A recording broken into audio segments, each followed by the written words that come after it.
বাঙালিদের বাসন্তী পোলাও খুব পছন্দের একটা রেসিপি। আমি এখানে আপনাদের কিছু ইউনিক টিপসে রেসিপিটা করে দেখাবো।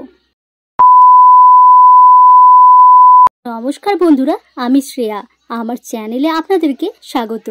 আমি এখানে 2 কাপ মতো গোবিন্দভোগ চাল নিয়ে নিয়েছি। এখন চালটাকে ভালোভাবে ধুয়ে আমি একটা থালায় মেলে দিয়েছি। এটা কিছুক্ষণ জলটা শুকিয়ে যাবে। মশলার জন্য একটা আদা কুচো করে নিয়েছি আর 4টে কাঁচা লঙ্কা নিয়েছি। এটা আমি শিলে ভালোভাবে পেস্ট করে নেব। আপনারা অনেকেই ঘি আর হলুদকে আলাদা আলাদাভাবে চালের সাথে মিশিয়ে নেন বা মাখিয়ে নেন, কিন্তু আমি সেটা করব না।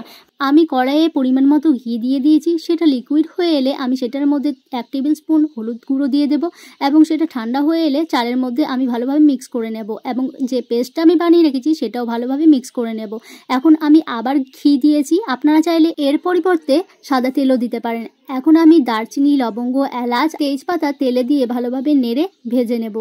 এখন আমি এটার মধ্যে কিশমিশ দিয়ে দিলাম। কিশমিশগুলোকে ভালোভাবে ভেজে নেব। ভালোভাবে ভাজা হয়ে গেছে। আমি যে চালটা ম্যারিনেট করে রেখেছিলাম সেটাকে ভালোভাবে নেড়ে আমি 10 থেকে 12 মিনিট ভেজে নেব। এটা আমার ভাজা হয়ে গেছে। এরপর আমি এতে কিন্তু জল দিয়ে দেব। জলটা দেওয়ার সময় কিন্তু পরিমাণ মতো দিতে হবে। 1 কাপ আতপ চালে কিন্তু 2 কাপ জল হবে, আর যদি পুরনো আতপ চাল হয় তাহলে কিন্তু আরও হাফ কাপ জল এক্সট্রা লাগবে। আমি পরিমাণ মতো লবণ, চিনি, কাঁচা লঙ্কা ও 1 টেবিল স্পুন গরম মশলা দিয়ে এটা 10 থেকে 12 মিনিট আমি ঢাকা দিয়ে রেখে দেব।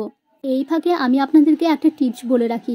আপনারা পুরনো আতপ চাল ও নতুন আতপ চাল কীভাবে বুঝবেন? পুরনোটা একটু লালচে ধরনের থাকবে আর আতপ চাল নতুন যেটা সেটা সাদা হবে। আর জল যদি বেশি হয়ে যায় তাহলে ভাতগুলো গলে যায়, আবার কম হয়ে গেলে লাগা লাগা হয়ে যায়। তাই জলটা কিন্তু আপনারা পরিমাণ মতো ঠিকঠাকভাবে ইউজ করবেন। আর এটা তৈরি করা হয়ে গেছে। আমি এটা তুলে একটা পাত্রে রেখে দিয়েছি যাতে ঝুরঝুরে হয়ে যায়। আর আমি এটা আমার শ্বশুরবাড়ি, বাপের বাড়ির প্রত্যেকটা মানুষকে খেতে দিয়েছি। তো সবাই কিন্তু খেয়ে বলেছে খুব সুন্দর হয়েছে খেতে। আপনারাও কিন্তু চাইলে এই রেসিপিটা একবার ট্রাই করতে পারেন।